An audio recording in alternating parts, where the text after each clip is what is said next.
السلام علیکم ناظرین، آج کا میرا یہ پیغام کچھ تلخ حقائق اور ہم پر کیے گئے مظالم پر مبنی ہے۔ اس میسج میں ماضی کے پاکستان اور آج کے حالات و واقعات کا مختصر سا ذکر کیا گیا ہے۔ کہتے ہیں کہ دل سے جو بات نکلتی ہے اثر رکھتی ہے۔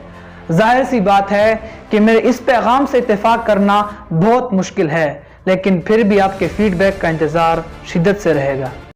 یہ ہے ہمارا پاکستان، سب سے پیارا پاکستان۔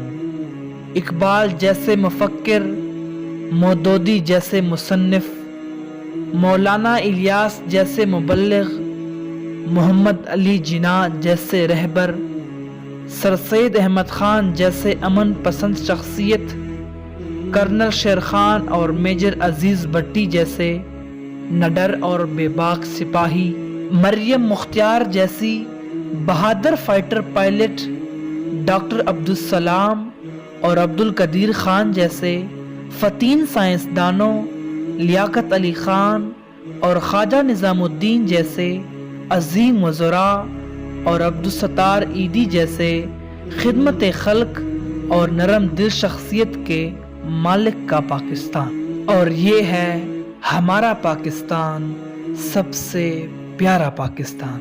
ملک پاکستان کو حاصل کرنے کے لیے کتنے لوگوں نے قربانیاں دی، کتنی جانوں کا نذرانہ دینا پڑا، کتنے جنگجو سپاہی شہید ہوئے، کتنے مصائب و آلام کا سامنا کرنا پڑا، کتنی عورتیں بے گھر ہوئیں اور کتنے بچے یتیم ہوئے، یہ آپ سب بخوبی جانتے ہیں۔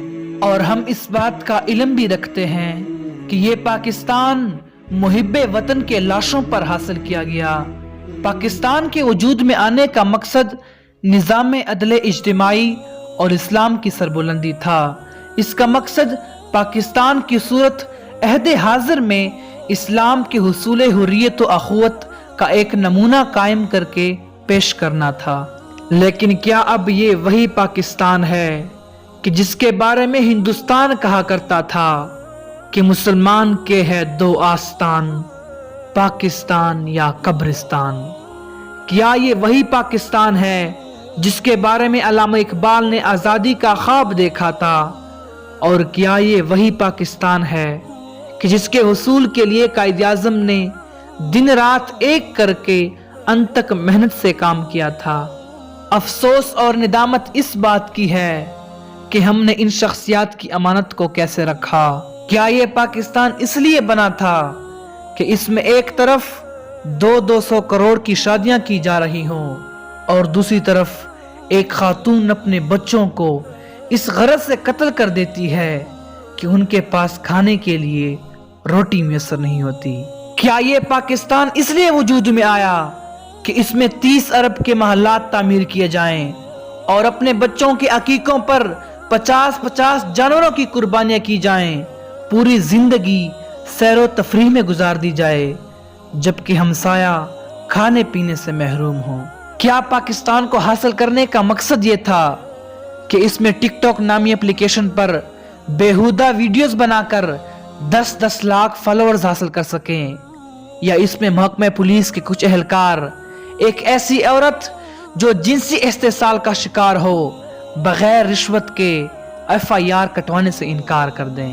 یا پھر اس ملک پاکستان میں ہمارے کچھ نعت خوان فلمی گانوں کے طرز پر نعتیں پڑھ سکیں اور اس وطن عزیز میں کچھ غنڈہ نما لوگوں کو غیر قانونی اسلحہ بنانے کی مکمل آزادی دی جائے؟ کیا اس ملک پاکستان کو حاصل کرنے کا مقصد محض یہ تھا کہ اس میں اپنی عزت و آبرو محفوظ رکھنے کی بجائے میرا جسم میری مرضی کے نعرے لگائے جائیں؟ میں اس بات کا اعتراف کرتا ہوں کہ مسائل ہر ملک میں عروج پر ہیں، لیکن کیا اس وطن عزیز میں کسی کو یہ حق حاصل ہے کہ وہ ہمارے معصوم بچوں کے ساتھ جنسی درندے کی طرح پیش آئے؟ میرے جگر سے خون اٹھتی ہے، میری آنکھیں برسنا چاہتی ہے، یہ درد بری آگ دل چاہتا ہے معاشرے کو لگ جائے، ہر سینہ جل اٹھے، ہر جوان اٹھ کھڑا ہو اور ہر ایک میں اس شعور کی بیداری ہو جائے۔ لیکن بدقسمتی سے جب بھی کسی سے شکوہ کرتا ہوں تو ایک ہی جواب آتا ہے، آنسو نہ بہا فریاد نہ کر،